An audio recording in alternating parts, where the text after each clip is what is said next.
એ મણી ભગવાનને અર્પણ કર્યો. શ્યમંતક મણી અને કન્યા બંને લઈ યાદવોની સાથે ભગવાન પાછા આવ્યા. દ્વારકાની અંદર આવી અને જાહેર સભાની અંદર સત્રાજીત યાદવને બોલાવી રાજસભાની અંદર યાદવોને કીધું કે ક્યાં કઈ રીતે ગયા એ વાત કરો. અને ગુફાની અંદર તારા ભાઈને માર્યો સિંહે, સિંહને માર્યો જામવાને, અને જામવાન પાસેથી આ મણી અને એની કન્યા બંને લઈને આ મણી તને પાછો, તારો મણી તને મુબારક. હવે એ મણી લઈને સત્રાજીત યાદવ ઘરે ગયો, પણ હવે સત્રાજીત યાદવને દ્વારકાની બજારમાં બહાર નીકળવું ભારે થઈ પડ્યું. ભગવાન ઉપર આરોપ લગાવ્યો, બહાર નીકળે એટલે દ્વારકાવાસી જો આ ભગવાન ઉપર ખોટો આરોપ લગાવ્યો હતો. સત્રાજીત યાદવ દ્વારકામાં ઘરની બહાર ન નીકળી શકે. સતત મનમાં વિચાર કરે, હવે કઈ રીતે દ્વારકાવાસીઓના ક્રોધમાંથી હું બચું. આ બધા મને ગાળો દે, હું કરું તો એ ગાળો બંધ થાય. એને એક વિચાર આવ્યો કે મારી દીકરી સત્યભામાનું લગ્ન દ્વારકાનાથ સાથે કરી અને દ્વારકાનાથનો સસરો થઈ જાઉં તો પછી કોઈ ગાળું ના દે. એટલે એ ગયો છે ભગવાન પાસે ને ભગવાનને કીધું કે પ્રભુ, મારી એક વિનંતી છે, મારી દીકરી સત્યભામાનો તમે સ્વીકાર કરો.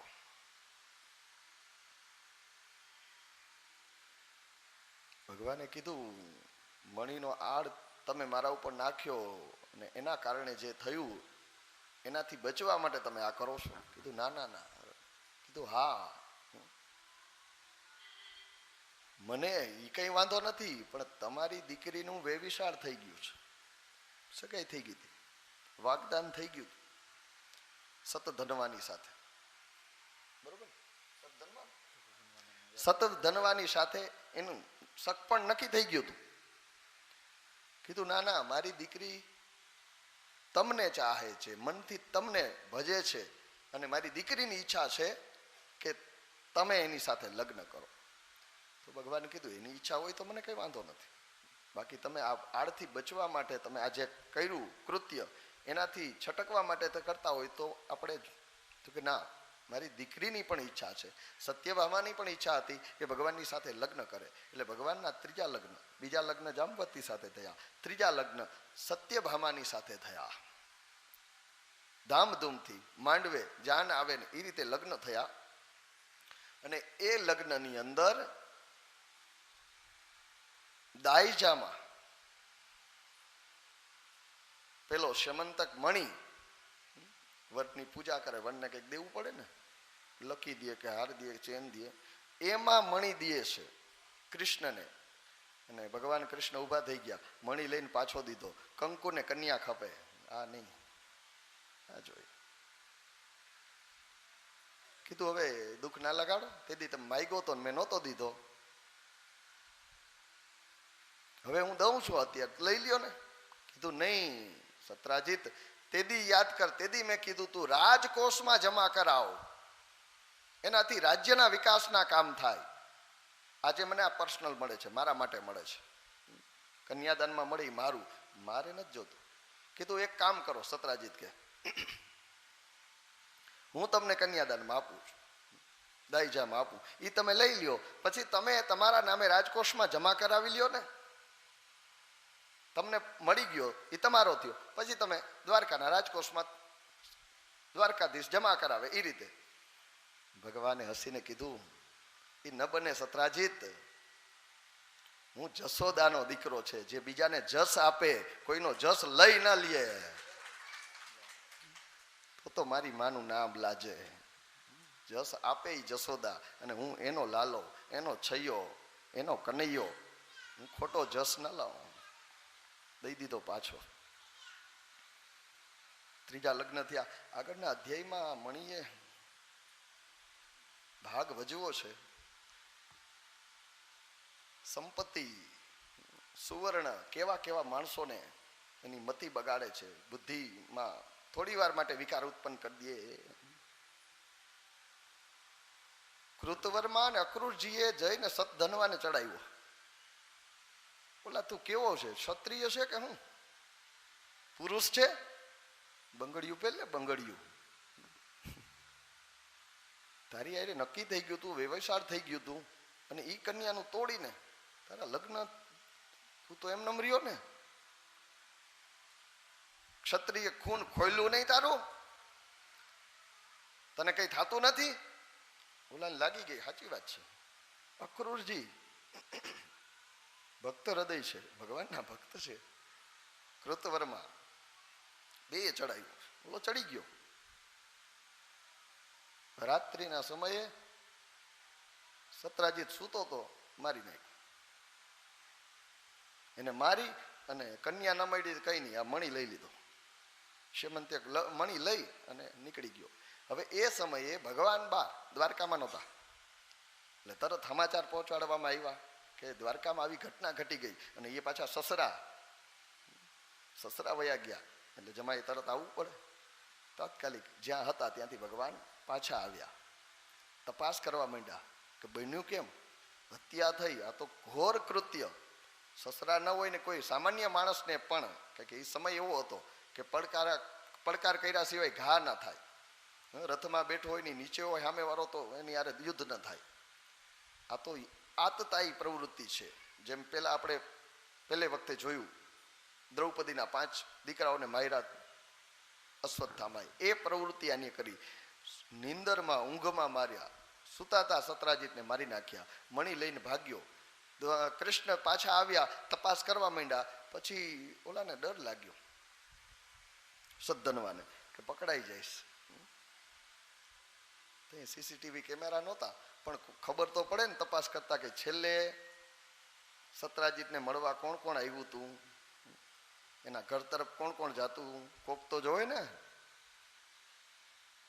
એટલે તપાસ થવા માંડી. સત્રાજીતને એમ, સદ્ધનવાને એમ લાગ્યું કે હવે બચીશ નહીં, પકડાઈ જઈશ. અને પકડાઈ જઈશ તો જે મેં કૃત્ય કર્યું એમાં સજા જ થશે સીધી. એટલે સતધનવા ગયો કૃતવર્માની પાસે. કૃતવર્માને કીધું કે તમારો ચડાવ્યો હું ચડી ગયો. કૃતવર્માએ કે અમે આ રીતે તને મારવાનું થોડું કીધું તું, તું કેમ અમને એમ કે, અમે તને કીધું તું કે નિંદરમાં હુતા હોય મારી નાખજે. હા આપણે વાત થઈ, પણ એમ નતું કીધું હામી છાતી લડવું હતું ને તારે. આ તો તે ઘોર કૃત્ય કર્યું, આમાંથી અમે ના બચાવીએ. અમે તારા પક્ષમાં કોઈને કહેતોય નહીં કે અમે કીધું, ભાગ અહીંથી. કૃતવર્મા પાસેથી નીકળી અને સદ્ધનવા ગયો અક્રૂરજી પાસે. અક્રૂરજીને કીધું, તમે, અક્રૂરજી કે મારા વાલા, આ રીતે કરાય, આવું કૃત્ય કરાય? ક્ષત્રિયના ખૂનમાં હોય આવું? આ તો દગો કર્યો તે. તારે હામી છાતીએ યુદ્ધ કરવું હતું, કૃષ્ણને લલકારવા હતા, તારામાં ઈ હતું તો ઈ રીતે કરવું હતું. આ તો તે ખોટું કર્યું. અને હવે તપાસ થાય ને પકડાય છે. જો બચવું હોય તો ભાગે ભાઈડા. આ રાજ્યની સરહદ મૂકીને વયો જા બીજા રાજ્યમાં, કદાચ આશરો મળે, શરણ મળે અને બચી જા, ભાગી જા. કીધું સાચી વાત છે તમારી, હાલો ભાગું. ભાગવા ગયો ને કે એ ઉભો રે, ક્યાં જા? બોલો મણી ક્યાં? કે આર્યો, ઈ ક્યાં હાચવીશ? અજાણ્યા દેશમાં, અજાણ્યા રાજ્યમાં, ક્યાં તને ઉતારો મળે, ધર્મશાળામાં હોવું પડે, આને ક્યાં ભેગો હાચવીશ? આના વાહે મરી જાયશ, કોક મારી નાખશે. જો લૂંટારા ડાકુને ખબર પડશે તારી પાસે આવો મણી છે, મારશે. એક કામ કર, એ તારી ધરોહર અહીં મૂકતો જા, એટલે જીવનો સુરક્ષિત રહીશ. એટલે એ મણી અક્રૂરજીને આપ્યો અને સતધનવા ભાગ્યા. સતધનવા ભાગે છે ત્યાં પેલી બાજુ ભગવાનને ખબર પડી ગઈ કે આ કૃત્ય સતધનવાનું છે, એણે સસરાજીને માર્યા છે આ રીતે. એટલે બલદાઉજી ને બે રથ લઈ અને આવે છે. સતધનવા ભાગે છે કે જલ્દી દ્વારકાની સરહદ છોડી દઉં, એ પાર કરી દઉં. એ રથ લઈને ભાગે છે, ભગવાન પાછળ એનો રથ ભાંગે છે, દોડતા દોડતા જાય છે. ભગવાન પહોંચી જાય, રથમાંથી નીચે ઉતરે છે ભગવાન. ઓલો રથથી ભાગે છે ને એટલે દોડતો છે ને ભગવાન રથમાં છે, નીચે ઉતરીને દોડીને ભગવાન એને પકડે છે. પકડીને કઈ પૂછવાનું હોતું જ નહીં, સીધો એક ઘાન બે કટકા માર્યો.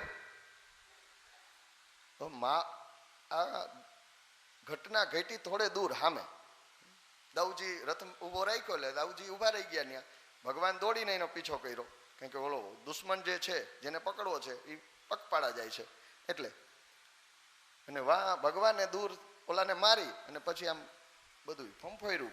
પણ મણી ભેગો હોય તો મળે ને. પાછા આવ્યા જ્યાં રથ હતો ને ત્યાં દાઉજી હામાં જ હતા. ત્યાં આવીને કીધું, દાઉ દાદા મણી નથી આની પાસે. દાઉ કે મણી નથી એમ? હૈસા દાઉજી ભગવાનની સામે. દાઉ દાદાને મનમાં શંકા ગઈ કે ઓલાને મારીને છાનો મને આની હેરવી લીધો, મારાથી છુપાવે છે એમ આ મણી. હગ્ગા મોટા ભાઈને આ મણી માટે શંકા ગઈ ઠાકોરજી ઉપર. ભગવાન સમજી ગયા કે દાઉ કટાક્ષમાં હિસ્સા. કીધું એક કામ કર, હવે તું દ્વારકા જા અને હું મારે આગળ જવું છે યાત્રામાં, ન્યા જાઉં.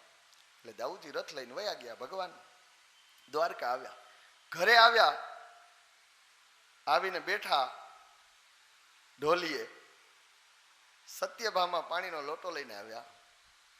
પાણી પીધું ભગવાને, પાણી લોટો પાછો દીધો એટલે તરત સત્યભામાએ પૂછ્યું શું થયું. ખબર હતી આ તપાસ કરવા જ ગયા હતા. અને પાછું પિતાજીનું બાપનો વિષયક હતું એટલે કીધું શું થયું. કીધું દેવી સત્યધર્માને તો માર્યો, એને તો એ કૃત્ય એનું જ હતું, એને મારી નાખ્યો, પણ મણી ના મળ્યો. સત્યભામા મરક મરક હસ્યા. એમ ન મળ્યો? હશે તો બીજું હું. હસતા હસતા મોટું જરાક ઓલું કરીને વયા ગયા. ભગવાન સમજી ગયા કે આને શંકા ગઈ. તેથી લગ્નના મંડપમાં દેતા હતા પણ બધાની સામે મેં ના લીધો મારી ઓલું દેખાડવા. અને હવે સગા ભાઈને ને સગી પત્નીને આ મણીના કારણે ઠાકોરજી ઉપર શંકા ગઈ.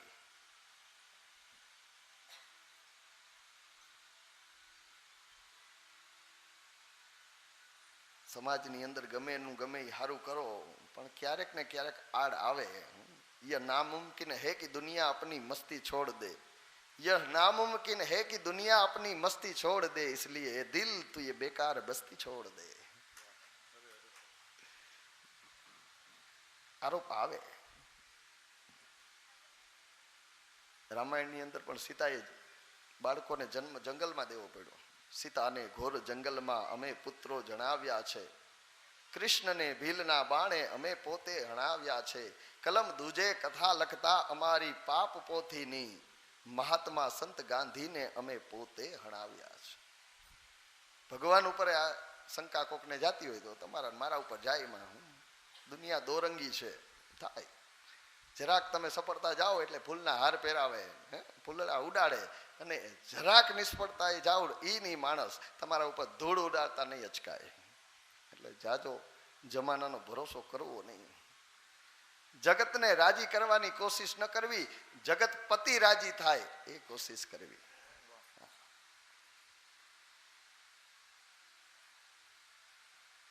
ગમે એ કરશો, સમાજ દુનિયા બોલશે બોલશે ને બોલશે. નીચું ગાલીને વયા જાહો તો કે ઊંચું ઉપાડવા જેવા ક્યાં કામ કર્યા હતી, ઊંચું ઉપાડે. ઊંચું જોઈને વયા જાહો તો અભિમાનીતા જો થઈ ગયો, ઊંચું ઉપાડીને હાલે. આંખો બંધ કરીને બેસ્યો તો લે ભગતડો થઈ ગયો, આઠે પર ધ્યાન. ને આડાવરું જોતા જોતા હાલ્યો તો કે ડોરાના ક્યાં ઠેકાણા હે, ચકડ વકર ફેરવા જ રાખે છે. દુનિયાને રાજી નહીં કરી શકીએ. દુનિયાનો કરતાર છે ને એ રાજી થાય એવી કોશિશ કરીએ. પછી તો ભગવાન વિચાર કર્યો કે હોય ને હોય મણી ગયો ક્યાં. હગા ભાઈને શંકા ગઈ છે મારામાં, સત્યભામાને શંકા થોડી ગઈ છે એટલે ભગવાન તપાસ કરવા લાગ્યા. હવે અક્રૂરજીને ખબર પડી ગઈ કે ભગવાન તપાસ કરે છે અને ખબર પડી જાય કે સત ધનવા છેલ્લે મને મળીને ગયો. એટલે અક્રૂરજી મણી લઈને ભાગી ગયા. દ્વારકા છોડી ને અક્રૂરજી મણી લઈને ભાગી ગયા. તીર્થોમાં જાય. હવે ગમે એમ તો ભક્ત હૃદય અફસોસ થયો, કર્યું તો ખોટું, થોડી ક્ષણ માટે હું લાલચમાં આવી ગયો અને કૃત્ય ખોટું કર્યું છે. હવે આનું પ્રાયશ્ચિત કરવું. એટલે અક્રૂરજી જ્યાં જાય છે ત્યાં ધર્મ કાર્ય કરે છે, દાન પૂન કરે છે, મંદિરો બંધાવે છે, ધર્મશાળાઓ બનાવે છે, કુવાઓ બંધાવે છે, સોનાની વેદીઓમાં યજ્ઞ કરાવે છે. સોનાની વેદીઓ, કાંઈ એટલું સોનું આ મણી કાયમ આપે છે. સોનાની વેદીઓની અંદર યજ્ઞ કાર્ય થાય છે અને જે દાન પૂન કરે એની કીર્તિ ફેલાય છે. અક્રૂરજીની કીર્તિ ચારેકોર ફેલાવા લાગી. ઓહો, અક્રૂરજી તો કોઈ દાન કરે, મોટા દાની છે, મોટા આમ છે. બીજા કોઈને ખબર નહીં, જ્યાં ગયા હોય વારાણસી જઈને દાન કરતા હોય તો એને ખબર ના હોય. હરિદ્વાર જઈને દાન પૂન કરે, અહીંયા દ્વારકાથી છે હરિદ્વાર. તો એ કીર્તિ ફેલાતી ફેલાતી દ્વારકાનાથને કાને આવી. એને સાંભળ્યું કે અક્રૂરજી બહુ દાની થઈ ગયા, દાન કરે છે ને. ભગવાનને આખી વાત સમજાઈ ગઈ. હા, મણી ગયો ક્યાં હવે ખબર પડી. અને મણી તો ગયો, કાકાઈ ગયા દ્વારકા મૂકીને. રિયાવત તો અહીંયા કદાચ ખ્યાલ આવત. ઓલો ભીખુદાનનો જૂનો જોક છે, ઓલા મહેમાન આવ્યો ને રાતે ઘડિયાળનો ઓલો એલાર્મ થેલીમાં નાખી લીધું, ઘડિયાળ ગમી ગઈ. હવે 5 વાગે જવા જાય તો ઓલો થેલીમાં વાગ્યો. લઈ કે આમાં કિને નાખ્યો હે. અરે તે રાતે 1:30 વાગે ઉઠ્યો તો. એટલે મણી લઈને ગયા છે, ખ્યાલ આવ્યો. ભગવાન બહુ રાજનીતિજ્ઞ છે, બહુ સમજુ છે, બહુ શાણા છે. દૂતોને મોકલા, કીધું અક્રૂરજી જ્યાં હોય ને પેલા જઈને એને અભય આપજો. એને અભય આપજો કે તમને કાંઈ કરવામાં નહીં આવે, કંઈ કહેવામાં નહીં આવે.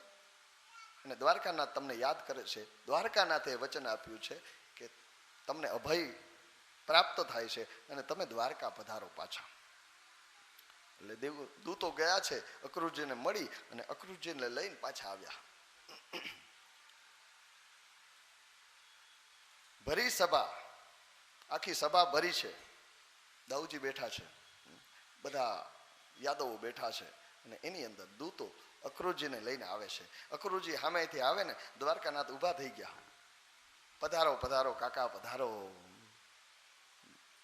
તીર્થયાત્રાએ ગયા હતા, તીર્થો ભરીને આવ્યા અને વડીલો તીર્થો કરીને આવે એનું તો સ્વાગત. સેવી વળાવી સજ કરું, એનું સ્વાગત થાય. પધારો. ભગવાન હામાં ગયા, આવો આવો આવો. એને લઈને સિંહાસન પાસે પ્રેમથી, કાકા ક્યાં ક્યાં ફરી આવ્યા, બહુ યાત્રા કરી, બહુ સરસ. યાત્રાનું એકદમ પ્રેમથી, એકદમ જરાય મનમાં મોઢામાં કટુતા નહીં, તિરસ્કારથી નહીં, આમ કટાક્ષમાં કહેતા એવું અસર નહીં હો, જરાય પ્રેમથી જ. કાકા તમારું બહુ સાંભળ્યું નામ, તમે વારાણસીમાં સુવર્ણના વેદીઓ બનાવી અને યજ્ઞ કરાવ્યા, મોટા મોટા યજ્ઞ થયા છે તમારા હાથે. તમારા જેવા સંત, તમારા જેવા ભક્ત હૃદય દ્વારકામાંથી વયા જાય કેમ ચાલે? જ્યાં સારો બ્રાહ્મણ ના હોય, સારો સાહિત્યકાર ના હોય, એવા ગામની અંદર શિવાલય ના હોય, એવા ગામની અંદર રાત્રિવાસો કરવાની મનાઈ શાસ્ત્રમાં બતાવી છે. તમારા જેવા ભક્ત દ્વારકા છોડીને વહી જાય તો દ્વારકાનું મહાત્મ્ય ઘટી જાય. બધા ખૂબ ફરી આવ્યા, હવે રહો. પણ કાકા એક પેલો સેમંતિક મણી તમારી પાસે, બરાબર ને? જોતો નથી પણ તમારી પાસે છે, એ બરાબર ને? કહી દીધું પ્રેમથી કે આ પેલા યજ્ઞોની વાત કરી એટલે ખબર પડી જાય. દ્વારકાના યાદવોને બધાને ખબર હતી કે વગર મણીએ અક્રૂરજી એટલું કાઠું કાઢે નહીં, એટલા દાન પૂન કરી ન શકે. એટલે મણી તમારી પાસે છે, એ તમારી પાસે જ રાખજો. એ મણી રાજકોષમાં હોત ને અને જે કાર્ય કરવાના હતા એ તમે કર્યા, એ જ તમે કર્યા. કદાચ આપણા રાજકોષની અંદર એ મણી હોત તો જનકલ્યાણના ધર્મના અને આવા જ કામ કરવાના, જનહિતના જ કાર્ય કરવાના હતા. એ તો તમે જવાબદારી સામેથી લઈ લીધી, રાજ્યનું એટલું કામ ઓછું કર્યું. ખૂબ ખૂબ ધન્યવાદ છે. પણ એ મણી એક વખત છે ને કાઢીને સભામાં બતાવી દો, તમારી પાસે જ રાખજો.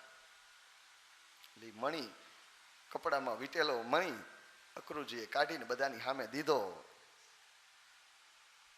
ભગવાને દાઉજીની સામે જોયું, દાઉજી નીચું જોઈ ગયા. સભા બરખાસ્ત થઈ. કૃષ્ણ ને દાઉજી ચાલતા થયા. દાઉજીએ કૃષ્ણનો હાથ પકડી અને કીધું, કનૈયા, કીધું એક શબ્દ નહીં બોલતા ભાઈ, કાંઈ નહીં, હું તમારો અનુજ છું, આશીર્વાદ હોય તમારા, થાય, સંસાર છે, થાય આવું બધું. દાઉજીને અફસોસ થતો તો કરવા ના દીધો કે નહીં ભાઈ, એ નહીં. આ કૃષ્ણ ઘરે ગયા, વાત તો પહોંચી ગઈ. વા સત્યભામા પાણી લઈને ઊભા છે, મુખ નીચું છે અને આંખની અંદર આંસુ આવી ગયા. ભગવાનને કે પ્રભુ મેં કાંઈ નહીં, છોકરાઓ ક્યાં છે, હાલો ભ્રમણ કરવા જવું છે, ચાલો આજે વન ભોજન કરશું, બગીચામાં જાશું ને ત્યાં ભોજન. છોકરાઓ નહીં, આ કુશળતા, આ વ્યવહાર કુશળતા. બીજો હોય તો ક્યાં છે, નીકળ, જોઈએ જ નહીં, હાથે કરીને દાંપત્ય બગાડે. તો આ સમંતક મણીના કારણે ભગવાન ઉપર આ કથાઓ આપણા જીવન માટે છે કે ક્યાંક ને ક્યાંક આપણા ઉપર ખોટું ના સાચા હોય તો પણ ક્યારેક કોકને મન આપણા ઉપર શંકા જાય, શક્ય હોય તો નિવારણ કરવાની કોશિશ કરવી. બાકી એનું બોજો લઈ નહીં ફરવાનો કે આની મને આમ કીધું, ગાંઠું વારી નહીં બેહવાનું, આમ કીધું, હવે મોકો મળે તો આખી જિંદગી જીવન ઝેર થઈ જાય. નાની નાની કથાઓ આપણા જીવન જીવવાની આ વસ્તુ શીખાડે છે. પછી તો શ્રી કૃષ્ણચંદ્ર પાંડવ પાસે ગયા છે, ત્યાં રોકાણ કર્યું અને ઈ ને અર્જુન પાછા આવે છે દ્વારકામાં. કાલિંદી નદીના કાંઠે બંને રથ રાખી અને વિશ્રામ કરે છે. હાથ ધોઈ અને ભગવાન આમ જલ પીવા જાય, હાથમાં ખોબો ભર્યો છે અને ખોબામાંથી ત્યાં સામે હાથમાં ખોબો પીવા જાય ને સામે નદીના સામે કાંઠે એક સ્ત્રી તપશ્ચર્યા કરતી બેઠી છે, એ નજરમાં આવે છે. અર્જુને કીધું, અર્જુન જાતો ખરી, સામે એક કન્યા બેઠી છે અને આવું ઘોર તપ કરે છે, કોણ છે? અર્જુનજી જઈ અને પૂછે છે તો એ સૂર્ય તનયા, સૂર્યની પુત્રી કાલિંદી હતા. વિષ્ણુને પામવા માટે તપશ્ચર્યા કરતા હતા, વિષ્ણુ એના પતિ બને એના માટે. અર્જુન જઈને પૂછ્યું ને અર્જુનને વાત કરી તો અર્જુનજી કીધું કે અત્યારે વિષ્ણુ છે એ કૃષ્ણના રૂપમાં છે, ભગવાન 6 ભગ લઈને આવ્યા છે. એટલે જઈને અર્જુને ભગવાન કૃષ્ણ પાસે જઈને કીધું કે કૃષ્ણ, આમ બંને મિત્ર હતા, કૃષ્ણ કેટલા લગ્ન થયા? કીધું 3. કીધું ચોથું કરવું પડે એમ છે. એમ ઓલી કન્યા છે ને એ લગ્ન માટે તપ કરે છે વિષ્ણુ હારે, અને તમે વિષ્ણુના અવતાર છો, નારાયણ છો. તો એટલે ભગવાન કહે તો કોઈના તપ અધૂરા તો ના રહેવા જોઈએ, તપનું ફળ તો મળવું જોઈએ ને, ભલે થાય. એટલે ચોથું લગ્ન થયું કાલિંદીની સાથે. પછી 5મું લગ્ન ભગવાનનું અવંતી દેશના રાજા વિંદ અને અનુવિંદની બહેન મિત્ર વૃંદાની સાથે થાય છે. એની માતા રાજાદી દેવી છે, શ્રી કૃષ્ણના ફૈબા થાય છે. અનેક રાજાઓની હાજરીમાં ભગવાન મિત્ર વૃંદાનું હરણ કરી અને લઈ ગયા અને એના લગ્ન થયા છે. 6ઠું લગ્ન સત્યાની સાથે જાય છે. નાગ્નજીતી રાજાની દીકરી સત્યા એવી શરત હતી કે 7 બળદોને એક સાથે જે નાથે ને એ એની સાથે પરણે. ભગવાને કરી અને 6ઠું લગ્ન કર્યું સત્યાની સાથે. 7મું લગ્ન ભગવાનનું એના સગા ફૈબા શ્રુતકીર્તિજી એની પુત્રી ભદ્રાની સાથે થયું છે. કઈ દેશની અંદર એ હતા અને એની રાજકુમારી એટલે કે ભદ્રાની સાથે ભગવાનનું લગ્ન થયું છે. અને 8મું લગ્ન પરમાત્માનું મદ્ર દેશના રાજાની પુત્રી લક્ષ્મણાની સાથે, એને પણ સ્વયંમાંથી ભગવાન અપહરણ કરી આવ્યા અને એની સાથે લગ્ન કર્યા. તો આ રીતે 8 લગ્ન ભગવાનના અષ્ટધા પ્રકૃતિ સાથે લગ્ન થયા. પહેલું લગ્ન જે હતું રૂક્ષ્મણી સાથે, એના દીકરા છે પ્રદ્યુમ્ન, કામદેવનો અવતાર, એટલે કામની ઉપર ભગવાનનો વિજય છે પહેલા લગ્ન. બીજું લગ્ન છે જાંબવતી સાથે, એ ક્રોધની ઉપર ભગવાનનો વિજય છે. ત્રીજું લગ્ન છે ભગવાનનું સત્યભામાની સાથે, એ લોભની ઉપર ભગવાનનો વિજય છે. ચોથું લગ્ન જે કર્યું છે કાલિંદી સાથે, એ તપ સ્વરૂપા છે. 5મું લગ્ન મિત્રવિંદા જ્ઞાન સ્વરૂપા છે. 6ઠું લગ્ન સત્યા ભક્તિ સ્વરૂપા છે. 7મું લગ્ન ભદ્રા સાંખ્ય સ્વરૂપા છે. અને 8મું લગ્ન લક્ષ્મણા યોગ સ્વરૂપા છે. આ અષ્ટધા પ્રકૃતિ, 8 પ્રકારની પ્રકૃતિ પરમાત્માની સેવા કરવા પત્ની બની અને આવી છે. પછી તો ભગવાને ભૌમાસુર કેદ કરેલી કન્યાઓને છોડાવી, ભૌમાસુરનો વધ કર્યો. ભૌમાસુર સાથે યુદ્ધ કરી અને ભૌમાસુર નામનો એક અસુર હતો, એને માર્યો. એ મરાણો એટલે એણે કેદ કરેલી 16,100 કન્યાઓને મુક્ત કરાવી. એ 16,100 કન્યાઓએ ભગવાન શ્રી કૃષ્ણને નમન કરીને કીધું કે કૃષ્ણ, હવે અમે શું કરીએ? કીધું તમે તમારા બાપના ઘરે જાઓ, તમારા પિતાજી તમારા હાથ પીડા કરે, યોગ્ય પાત્રને શોધીને પણ પરણાવી દે, તમે સાસરે જાઓ ને સુખી થાવ. પેલી 16,100 કન્યાએ કીધું કે કયો પુરુષ અમારું પાણી ગ્રહણ કરશે? મારા પિતા જ્યાં માગું નાખશે ત્યાં એમ જ કહે કે આને રાક્ષસ ઉપાડી ગયો તો. અમારું કોઈ પાણી ગ્રહણ નહીં કરે. આના કરતા તો અમે આની કેદમાં હતા, તો અંદર તો હતા. આ તો અમારે સમાજના મેણા ટોણા સાંભળવા પડશે, અધપતિત થવું પડશે. કૃષ્ણએ વિચાર કર્યો કે આટલી બધી સ્ત્રીઓ અધપતિત થાય તો સમાજ નષ્ટભ્રષ્ટ થઈ જાય. પેલી વિનંતી કરી, એના કરતા તમે જ અમને પત્ની તરીકે સ્વીકારો ને. ભગવાને કીધું મારે ખજાને ખોટ નથી, સમાજ અધપતિત થાય એના કરતા હું તમારો સ્વીકાર કરું. 16,100 માંડવા, કેવડા મોટા સમૂહ લગ્ન, આવડા જોયા નથી હજી. 100 થાય, 200 થાય, 500 થાય, કદાચ 1000 થતા હે. 1100 છોકરીઓ ભેગી પહેણતી હતી. 16,108. ભગવાને જે કર્યું એક ન કરી શકાય, એને જે કહ્યું એ જ કરવાનું. 16,100 વેદની ઋચાઓ હતી, એ પરમાત્માની સેવામાં આવી છે. તો 16,100 આ કન્યાઓ, એની સાથે લગ્ન, 8 પટાણી, એટલે 16,108 પરમાત્માના લગ્ન થયા. બોલીએ દ્વારિકાધીશ કી જય. પછી તો મૂર નામના દૈત્યને ભગવાને માર્યા અને મુરારી કહેવાના. ભગવાનનું નામ પડ્યું છે મુરારી. પછી 60મા અધ્યાયની અંદર કૃષ્ણ અને રૂક્ષ્મણીનો કલહ, મીઠો ઝઘડો બતાવે છે. આજના તત્વચિંતકો કહે છે કે પતિ પત્નીની વચ્ચે મહિને એકાદો હળવો ઝઘડો થવો જોઈએ.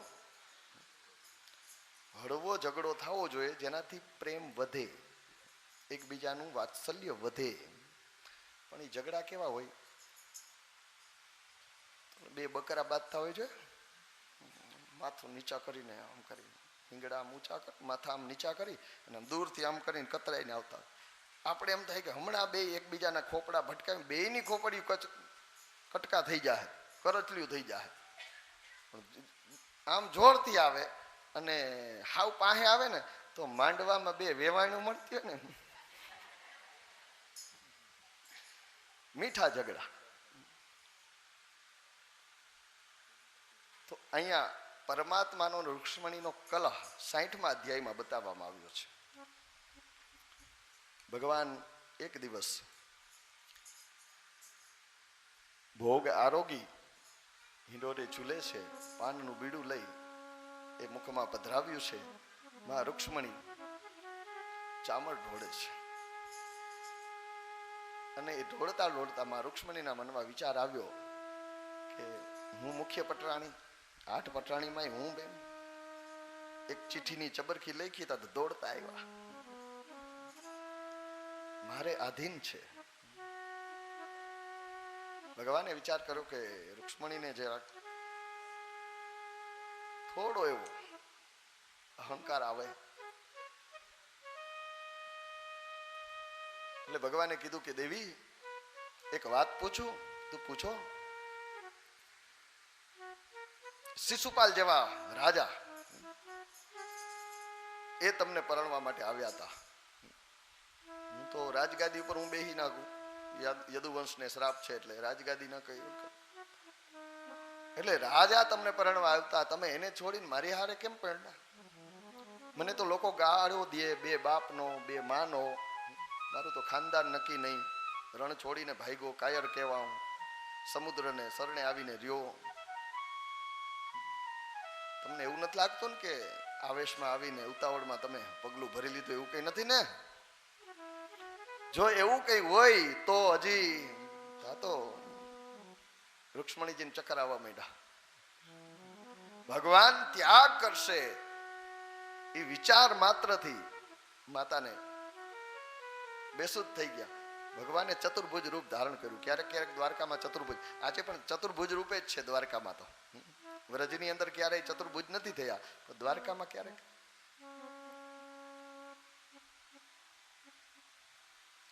ચતુર્ભુજ રૂપ ધારણ કરી અને ભગવાને 2 હાથેથી રૂક્ષ્મણીજીને ઝીલ્યા છે.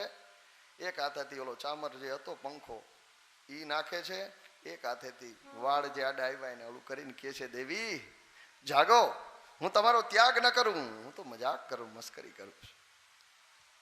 રૂક્ષ્મણીજી જાગ્યા ને કીધું આવી મજાક બીજી વખત ન કરતા, પ્રાણ જશે. ને ભગવાન જે બોલ્યા એના સરસ ઉત્તર, સ્તુતિપરક પૂર્વકના ઉત્તર રૂક્ષ્મણીજી આપ્યા છે. તમે કીધું કે યોગ્ય નથી, તો એ વાત સાચી છે. ક્યાં તમે પરાત્પર બ્રહ્મ અને ક્યાં અમે જીવ, અમે તમારે યોગ્ય નથી. બીજી વાત, તમે કીધું કે તમારે મા બાપ નક્કી નહીં. તમે તો પરાત્પર બ્રહ્મ છો, બ્રહ્મનો કોઈ બાપ હોય? એ તો અજન્મા છે, તમારા કોઈ માતા પિતા ન હોય. સરસ મજાના બધા જે કંઈ કીધા એના ઉત્તર આપ્યા છે. પછી તો ભગવાનની સંતતિનું વર્ણન કરવામાં આવ્યું છે. 16,108 રાણીમાં દરેકની અંદર ભગવાનને 10-10 દીકરા છે, એક દીકરી છે. એટલે 1,61,80 પુત્રો છે ભગવાનને, અને 16,108 પુત્રી છે. એટલે બધાય થઈને 1,77,188 સંતાનો ભગવાનને છે. એ વર્ણવ્યું છે. પછી તો અનિરુદ્ધના વિવાહમાં રૂક્મીનો વધ થયો એ કહ્યું છે, એ કથા કરી છે. ભગવાનના લગ્ન ભીષ્મકની પુત્રી રૂક્ષ્મણી સાથે થયા.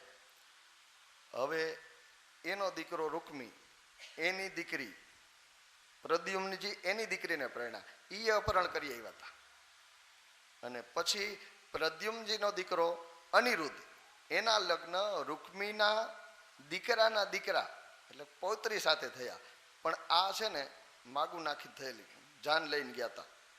એરેન્જ મેરેજ હતા, ભાગદોડ વાળા મેરેજ નતા. યાદવો માગું લઈને રૂક્મીએ સંધિ કરી અને પછી યાદવો ને લગ્ન માટે આમંત્રિત કર્યા અને ગયા છે ત્યાં. એવામાં લગ્નની અંદર બલદાઉજી જુગાર રમવા બેઠા, એવી કથા છે. કૃષ્ણએ ના પાડી કે નહીં, આ વ્યસન, આ દૂષણથી દૂર રહેવાય, આ કોઈ દી ન કરાય. બલદાઉજીને મારી જેમ રમતા આવડે નહીં, પણ શોખ આવડે નહીં કે આ હું જુગાર જુગતું રમવા બેઠા. પેલા સમયમાં ચોપાટ રમતા, તો એ જુગાર રમવા બેઠા. સામે રૂક્મી ને એના બધા મિત્રો છે. જીતે છે બલદાઉજી, છતાં પણ ખોટું કરે છે. આને ખબર ન પડે એટલે કે ના ના ના, એ ના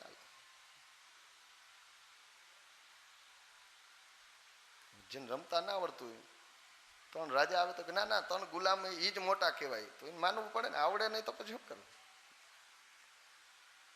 એટલે વારે વારે આવું થયું ને, એટલે આકાશ તત્રા ભવિન નભો વાણી, આકાશવાણી થઈ. બલે નેવ જીતો ગ્લહ ધર્મ તો વચને નેવ રૂકમી વદતી વે મુષા. બળદાઉજી જીતે છે છતાં રૂકમી ખોટું બોલે છે. અને દાઉજીને આવ્યો ગુસ્સો, હળ પડ્યું તું, ઉપાડીને એક ઢીંક મારી વેવાઈને લગ્નના માંડવામાં જ મારી નાખ્યું. રૂકમીનો વધ કર્યો. ભગવાન સારું થયું એ ના બોલ્યા, ને ખોટું થયું એ ના બોલ્યા. મૂંગા રહ્યા. અમુક જગ્યાએ મૂંગું થઈ જાવ. જો એમ કે સારું થયું તો રૂક્ષ્મણીજીને લોકો ખોટું લાગે, મારો ભાઈ મરી ગયો સારું થયું. એમ કે બરાબર ન થયું તો દાઉજી ગાડું બોલતો હતો, ખોટું કરતો હતો, માર્યો. પછી તો રાજા પરીક્ષિતે પ્રશ્ન કર્યો છે ઉષા અનિરુદ્ધના લગ્ન જાણવાની. તો ઓખાહરણની બહેનો જે કથા ચૈત્ર મહિનામાં વાંચે છે એ અનિરુદ્ધના લગ્નની કથા કરી છે. બાણાસુરની દીકરી ઉષા, એનું નામ અભ્રંશ થઈને ઓખા થયું. ઉષાએ સ્વપ્નની અંદર એકવાર એક વીર પુરુષને જોયા, એની સાથે લગ્ન થયા સ્વપ્નની અંદર એને. અને પછી જાગીને એણે એની બેનપણી ચિત્રલેખાને કીધું. ચિત્રલેખા પેન્ટર હતી, પેન્ટિંગ કરે, ચિત્ર બનાવતી જાય, ચિત્ર બનાવતી જાય. દ્વારકાનાથનું ચિત્ર બનાવ્યું તો એ કે થોડાક આવા લાગે છે, ચહેરા જેવું આવું આવે છે. પછી એના દીકરાનું કરાયું, પ્રદ્યુમ્નજીનું, હા હજી થોડા આવા વધુ. પછી અનિરુદ્ધજીનું બનાવ્યું, કીધું હા આ જ. શરમાઈ ગઈ, એમ કે ઓલી આ ચિત્ર જોઈને શરમાઈ ગઈ. કીધું એ તો દ્વારકાનાથના પૌત્ર છે, દીકરાના દીકરા. કીધું ઓલીએ ઉષાએ કે હું મનથી એને વરીશ, હવે એને જ વરીશ, બીજા કોઈને નહીં વર. એટલે રાત્રિના સમયે પેલી આવી અને અનિરુદ્ધનું અપહરણ કરી જાય છે. અને ત્યાં છુપી રીતે ચિત્રલેખા બંનેના લગ્ન કરાવે, ગાંધર્વ લગ્ન કરાવે છે. અને એ વાત થોડો સમય ગયા પછી બાણાસુરને ખબર પડે, ને બાણાસુર એને કેદ પૂરી દે છે અનિરુદ્ધજીને. આ વાતની દ્વારકામાં કોઈને ખબર નથી. નારદજી આવીને જાણ કરે છે. અને પછી ભગવાન સૈન્ય લઈને આવે છે. બાણાસુર અને ભગવાનનું યુદ્ધ થાય છે. બાણાસુર શિવનો ભક્ત હતો, તો બંનેનું યુદ્ધ થાય છે. શિવ જ્વર અને કૃષ્ણ જ્વર સામે સામે ટકરાય છે. યુદ્ધનું વર્ણન તમે ઓખારણ જાણો જ છો, પણ ઓખારણમાં જે ભાષા છે ને એવી ભાષા આમાં નથી. એમાં થોડીક વધુ પડતી ઓલી ભાષા છે એમાં, એવું ભાગવતની અંદર નથી. પણ ભગવાન ઓલાને બાણાસુરને હરાવે છે. 4 હાથ રાખીને બાકીના બધા હાથ કાપી નાખે છે. કારણ કે પ્રહલાદજીને એને વચન આપ્યું હતું કે તારા વંશની અંદર હવે હું કોઈને મારીશ નહીં, એટલે એને મુક્ત કરે છે. અને પછી અનિરુદ્ધની સાથે ધામધૂમથી ઉષાના લગ્ન થાય છે અને જાન લઈ અને પાછા દ્વારકામાં આવે છે. પછી તો નૃગ આખ્યાન કહે છે આગળના અધ્યાયની અંદર. એક વખત ઉપવનની અંદર, દ્વારકાની અંદર યાદવ કુમારો ભગવાનના દીકરાઓ બધા દડેથી રમતા હતા. એમાં દડો એક કુંડમાં પડી ગયો. એ કુંડ આજે પણ દ્વારકામાં છે, કકરાસ કુંડ તરીકે આજે પણ એ પ્રખ્યાત છે. કૃકલાસ ગિરિનિભમ વિક્ષ્ય, એની અંદર એક કાચિંડો હોય છે. એ વારે વારે રંગ બદલે છે અને ભયંકર દેખાય છે. પેલા યાદવ બાળકો દડો લેવા જાય છે, ગેંદ લેવા જાય પણ લઈ નથી શકતા. એવામાં ભગવાન ત્યાંથી પસાર થાય. ભગવાન પૂછે છે બાળકોને કે શું કરો છો? કીધું આની અંદર એક કાચિંડો છે, એ ભયંકર છે, વારે વારે રૂપ બદલે છે. ભગવાને આવીને જોયું, ભગવાને એને સ્પર્શ આપ્યો અને એમાંથી એક રાજા પ્રગટ થયા, નૃગ રાજા. અને એણે ભગવાનને હાથ જોડીને નમન કર્યા. નૃગો નામ નરેન્દ્રો અહમ મિક્ષ્વાકુતનય પ્રભો દાનિશ્વાખ્યાત માનેશુ યદિ તે કર્ણમસ્પૃશમ. ભગવાન પૂછે છે કે તમે કોણ છો? કહે છે હું નૃગ નામનો એક રાજા હતો મેં કરોડો ગાયોનું દાન કર્યું, અનેક અનેક ગાયોનું દાન કર્યું. એક વખત મેં એક બ્રાહ્મણને ગાયોનું દાન કર્યું, એમાંથી એક ગાય મારા ગૌશાળાની અંદર પાછી આવી ગઈ. એ જ ગાયનું દાન મારાથી બીજા બ્રાહ્મણને થઈ ગયું, અને એ બીજો બ્રાહ્મણને દાન આપ્યું. એ ગાય લઈને જતો હતો, સામે જે એક બ્રાહ્મણ મળ્યો ને એની આ ગાય શોધવા નીકળ્યો હતો કે મને જે દાનમાં મળી એમાંથી એક ગાય ઓછી છે. આ જોઈને કે ઓલા બ્રાહ્મણને કીધું આ ગાય મારી છે. કીધું નહીં, મને રાજાએ આપીશ હમણાં. કીધું નહીં, મને આપીશ. બેયની વચ્ચે ઝઘડો થયો. નૃગ રાજા પાસે ઝઘડો આવ્યો. નૃગ રાજાએ તપાસ કરાવી તો ખબર પડી કે હા, એકની એક ગાય 2 વાર દાનમાં ગઈ છે. એ બંને બ્રાહ્મણોને હાથ જોડી અને બ્રાહ્મણોને કીધું કે તમે એક જે જતી કરે ને એને 1000 ગાયો આપો. પણ બ્રાહ્મણ બે જીતે ભરાણા, એટલે બેમાંથી એકેય સ્વીકાર્યું નહીં અને બંને શ્રાપ આપ્યો કે તો કાચિંડાની જેમ રંગ બદલે છે, જા તું કાચિંડો થઈ જા. તો આ ધર્મનું કે બ્રાહ્મણનું દ્રવ્ય અજાણતા પણ જો આપણી અંદર આવી જાય તો એ કેવું અનિષ્ટ કરે છે એ આ કથા બતાવે છે. પછી તો બલરામજી વ્રજ ગમન કર્યું. બલરામજી વિચાર કર્યો કે કનૈયો તો રાજકાજમાંથી નવરો નથી થતો, પણ હાલ હું જઈને આવું વ્રજની અંદર, બાબાને અને માને મળી આવું, નહીંતર એ લોકોને એમ થશે કે છોકરા તો સાવ ભૂલી જ ગયા. એટલે બલદાઉજી વ્રજમાં આવ્યા છે, વ્રજની અંદર રોકાણ કર્યું છે, રાસ કર્યો છે. કનૈયાએ કર્યો તો એ રીતે રાસ કર્યો છે. 2 મહિના રોકાણા, ચૈત્ર અને વૈશાખ, મધુ ને માધવ, મધુ માધવ 2 માસ, ચૈત્ર અને વૈશાખ 2 માસ બલદાઉજી ત્યાં રોકાણા છે. અને ગોવાળિયાઓને કીધું કે પ્રગતિ કરી કે હજી એમ જ ગાયો ચરાવો છે? કીધું હા, અમે તેથી ગાયો ને આજે ગાયો છે, ગાયોથી જ ગુજરાન ચાલે છે.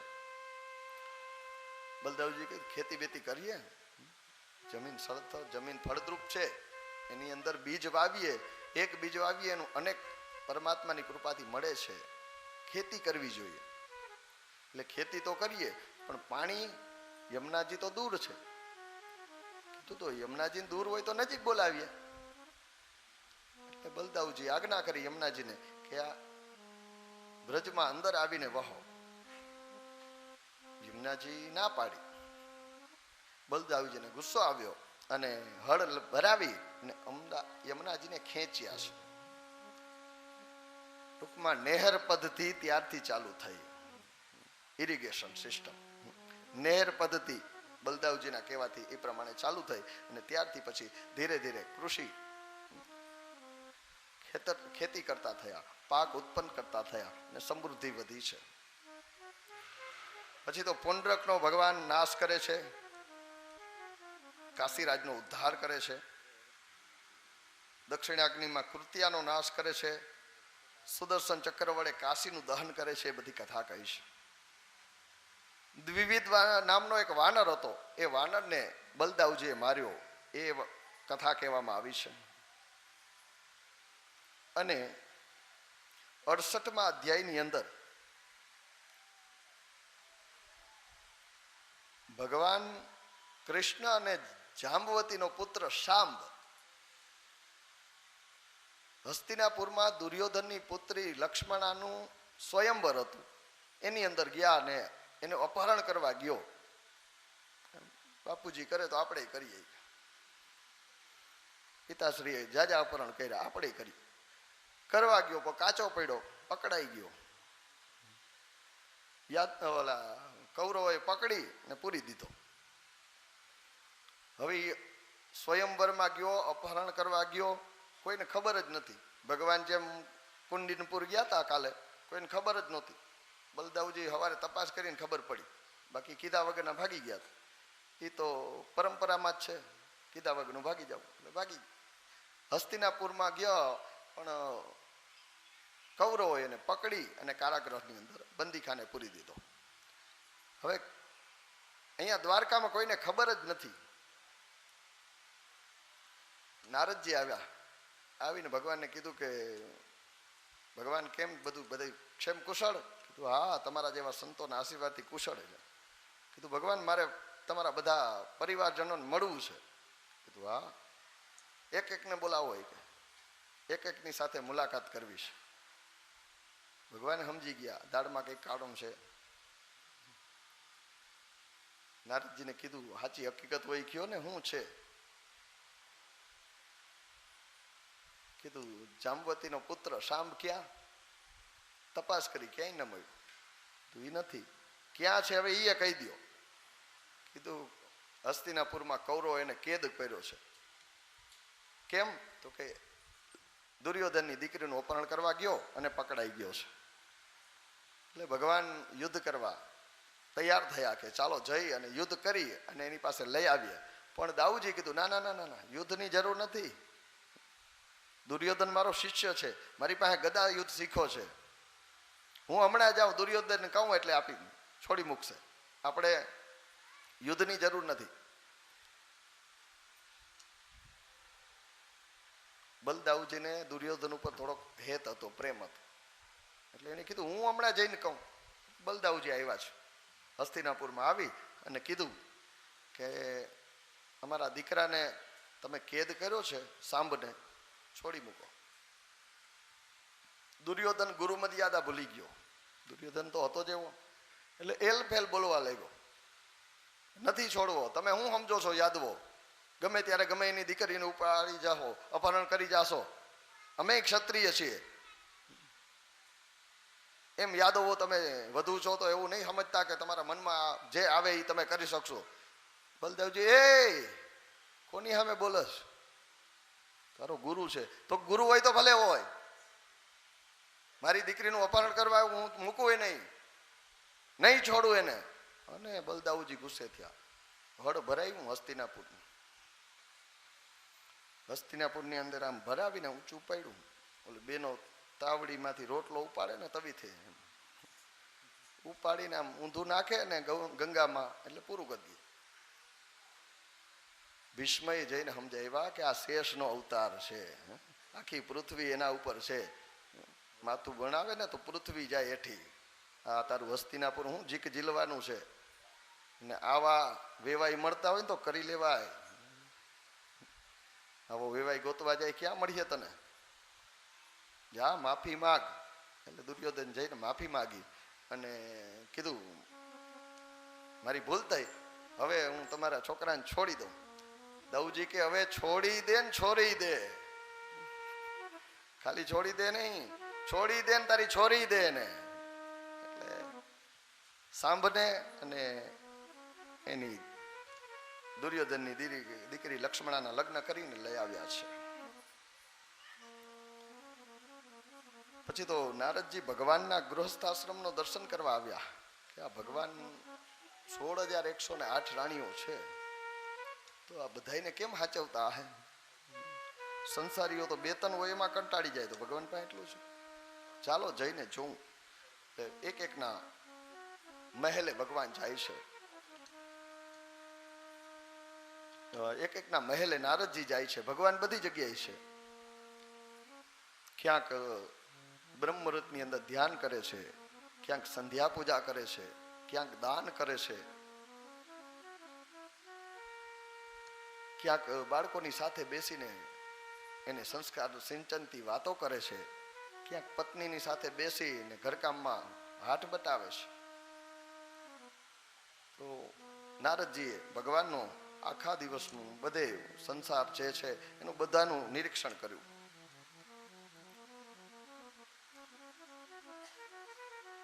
પછી તો એક દિવસ મગધ દેશથી જરાસંધે કેદ કરેલા રાજાઓ તરફથી એક દૂત આવ્યો છે. જરાસંધે 20,800 રાજાઓને કેદ કર્યા હતા. શાસ્ત્રના વાંચનમાં સંખ્યા આવે છે. 20,800 રાજાઓને કેદ કર્યા હતા. 200 રાજા હજી ઘટતા હતા. 21,000 રાજાઓ થાય ને એટલે એ રુદ્રનો એક યાગ કરવાનો હતો, પ્રમથ યાગ, જેનાથી એ અજર અમર થઈ જાય એવા એના સંકલ્પથી એણે રાજાઓને કેદ કર્યા હતા.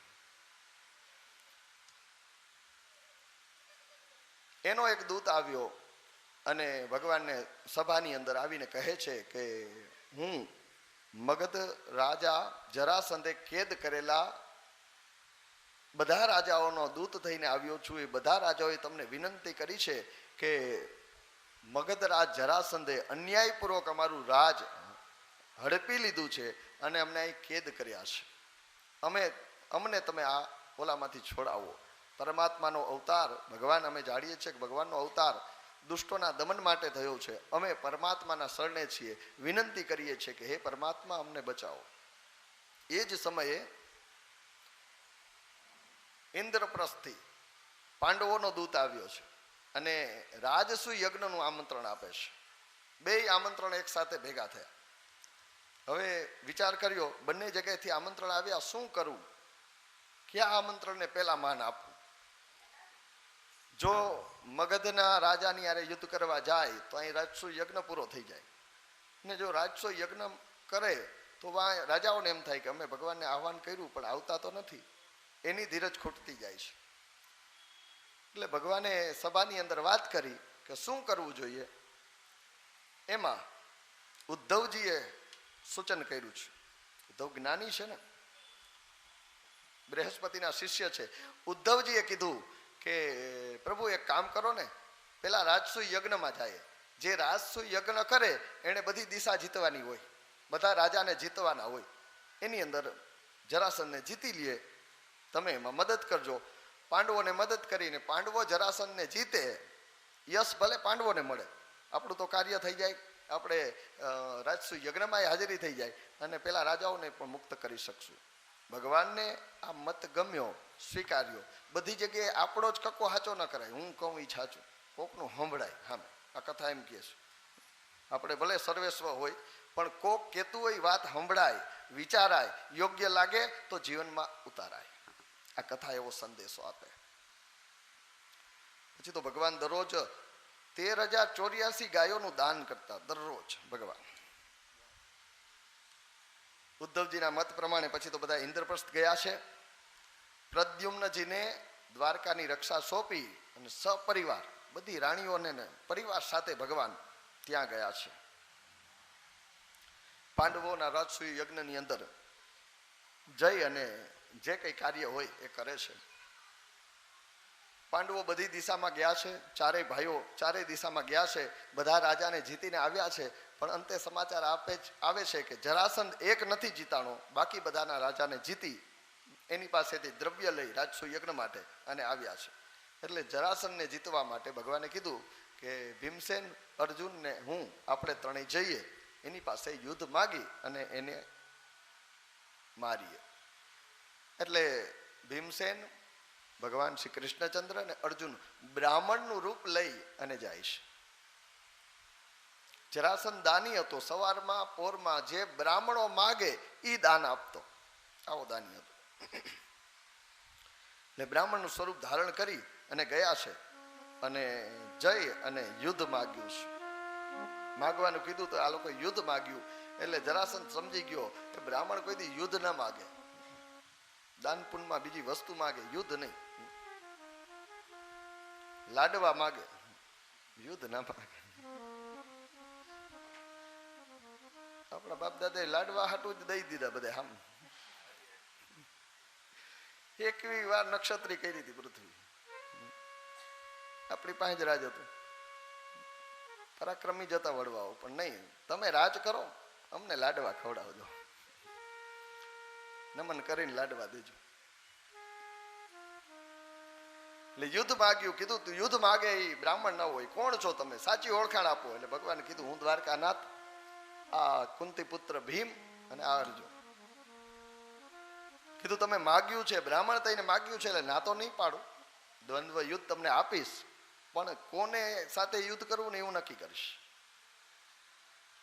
કૃષ્ણને કીધું તું રણ છોડીને ભાગનારો છે, કાયર માણસ છે, તારી યારે હું યુદ્ધ ના કરું. અર્જુનની સામે જોઈને કે અર્જુન મારા પાસે બાળક છે, નાનું છે, મારાથી અનુજ છે, આ મારા લેવલનો નથી. એની આ ભીમ બરાબર છે, ભીમની સાથે યુદ્ધ કરું. ભીમ ભગવાન કે હોળી નારિયેળ હું? ભગવાન કીધું ના, તું હોળી નારિયેળ. યુદ્ધ આવેલું. આ યુદ્ધ 27 દિવસ સુધી હાલ્યું છે. 27 દિવસ સુધી યુદ્ધ ચાલ્યું અને 27મા દિવસે ભગવાને જે ઉપાય બતાવ્યો એ ઉપાયના માધ્યમથી જરાસનને ચીરી નાખ્યો. બે બાજુ નાખ્યા તો એને જરા નામની રાક્ષસીએ જોડ્યો હતો એટલે પાછો જોડાઈ જતો વળી પાછો. એટલે ભગવાને એક દાંતણની ચીર લઈ, એક આ બાજુ ને એક આ બાજુ, ઊંધી દિશામાં, વિરોધ દિશામાં નાખ. એ રીતે જરાસન મરાણો છે. અને જરાસનના દીકરા સહદેવને મગધની રાજગાદી સોંપી છે, એને બેસાડી. અને ભગવાને કીધું કે અહીંથી કંઈ ના લેતા. આ એવો દુષ્ટ છે, 20,800 રાજ્યોનું હરણ કર્યું છે, એનું ખજાનો લઈ લીધો છે. આના ખજાનામાં બધું અનીતિનું જ છે.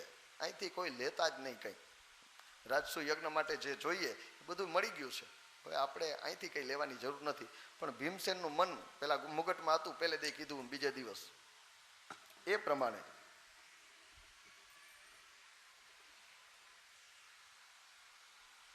તો ભીમસેનનું મન પહેલા દિવસથી જ ગયા ને તેદી જ હતું કે કેવડો સરસ મજાનો મુગટ છે, કેવો મોટો હીરો વચ્ચે જડેલો છે. એટલે ભીમસેનને એમ થયું કે હું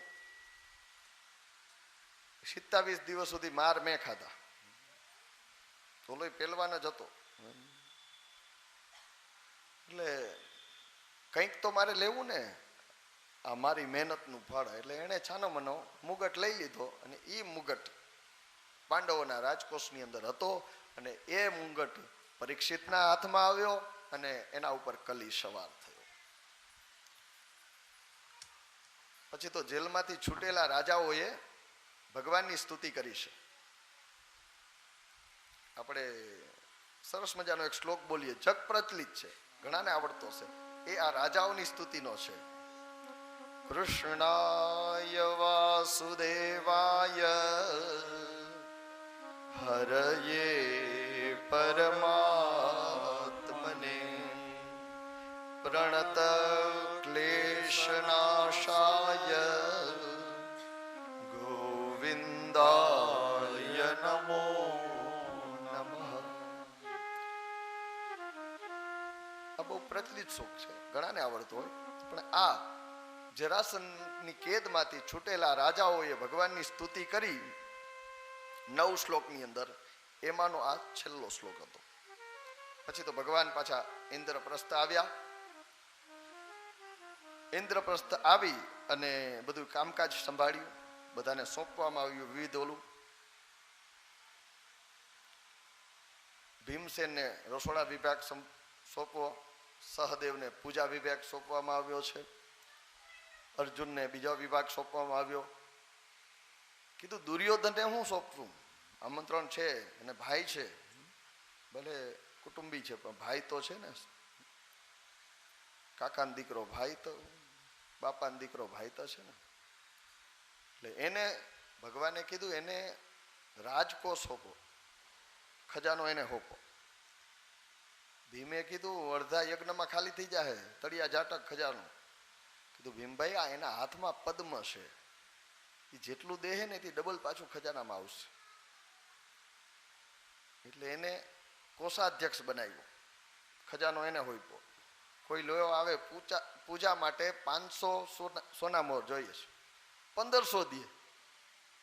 અરે 500 ભાઈ, મારા ભાઈ ત્યાં આવડો મોટો જગન છે, એટલે 1500 લઈ જાય. એકય વસ્તુ નબળી ના આવવી જોઈએ, જાઓ. એને એમ કે હું લૂંટાવી દઉં, પણ જેટલું જાય એટલું ડબલ આવે. ભગવાનને આ વાતની ખબર. એટલે અમુકના ઘણાના હાથમાં જસ હોય, જેટલું વાપરે એટલું આવે. જેટલું તમે ધર્મ કાર્યની અંદર જેટલું વાપરો તમે એ પાછું આવે છે. પછી તો એ રાજસુ યજ્ઞની અંદર અગ્ર પૂજા કોની કરવી એના વિશે ચર્ચા થાય છે. અને ત્યારે પાછળથી એક નવજુવાન યુવાનનો છોકરો, હજી મૂછના દોરા ફૂટ્યા છે એવો છોકરાએ ઊભા થઈને કીધું કે અગ્ર પૂજા કરવા જેવું કોઈ આ ધરતી ઉપર અત્યારે કોઈ એવું પાત્ર હોય તો દ્વારકાનાથ જ છે, બીજું કોઈ નહીં. ને બધાએ તાળીઓ પાડીને વધાવી લીધા કે આ છોકરાની વાત સાચી છે. દ્વારકાનાથની જ અગ્ર પૂજા કરવી આ રાજસુ યજ્ઞની અંદર. પણ બોયલું કોણ? જોયું તો સહદેવ. ઈ કોણ? તો કે જરાસનનો દીકરો. જરાસંઘના દીકરાએ આ પ્રસ્તાવ મૂક્યો. નકર ત્યાં મોટા મોટા ઋષિઓ હતા. બ્રહ્મવેતા 11 ઋષિઓ હતા, વિપ્ર ઋષિ 9 હતા, કર્મનિષ્ઠ ઋષિ 9 હતા. બધા ઋષિઓનું નામ લખ્યું. દ્વૈપાયન, ભરદ્વાજ, સુમંતુ, ગૌતમ, અસિત, વશિષ્ઠ, ચ્યવન, કણવો, મૈત્રેય, કશ્યપ, સ્ત્રીત, વિશ્વામિત્ર, વામદેવ, સુમતિર, જૈમિની, ક્રતુ, પૈલ, પરાશર, ગર્ગ, વૈશંપાય, અથર્વા, કશ્યપો, ધૌમ્ય, રામ, ભાર્ગવ, આસુરી, વિતિહોત્ર, મધુછંદા, વીરસેના, કૃતવર્ણ. આ બધા મહાન ઋષિઓ હતા. બ્રહ્મવેતા 11 ઋષિઓ હતા, કર્મનિષ્ઠ 9 ઋષિઓ હતા, અને વિપ્ર એટલે બ્રાહ્મણ કુળમાં બીજા 9 ઋષિઓ હતા. આવા મોટા મોટા ઋષિઓ હતા. પણ ત્યાં સહદેવે કીધું કે અગ્ર પૂજા દ્વારકાનાથની જ થવી જોઈએ, અને એ પ્રસ્તાવના એ બધાએ મંજૂરી આપી છે. આ ઋષિઓનું નામ એટલે લઉં કે એ ઋષિઓના નામ પણ આપણે અંદર જાય ને, તમે સમજો કે ન સમજો, ખબર પડે કે ન પડે, પણ એ નામ અંદર જાય ને તો એ આપણું હૃદય પવિત્ર થાય.